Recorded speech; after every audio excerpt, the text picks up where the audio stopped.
You play the old 45 a third time, and elusive half-memories that belong elsewhere again brush your brain, then slip past. Caro Mio Ben. By John Robbins. Absent-mindedly rummaging through her collection of vinyl, you only realized you had been looking for the 45 when you discovered it returned to the wrong ill-fitting sleeve. On the sixth play you feel sure that you hear her voice as the vibrations of the stylus convert to electrical signals, then amplify through speakers.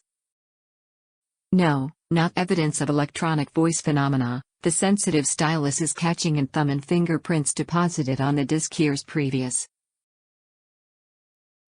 You see it clearly now, though a monophonic disc, vertical movement of the stylus is gently prompted as it negotiates the friction ridges of the prints.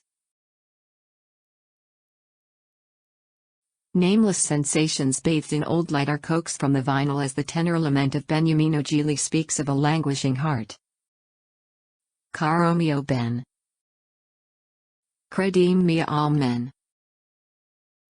Senza di te. Languisca il cor.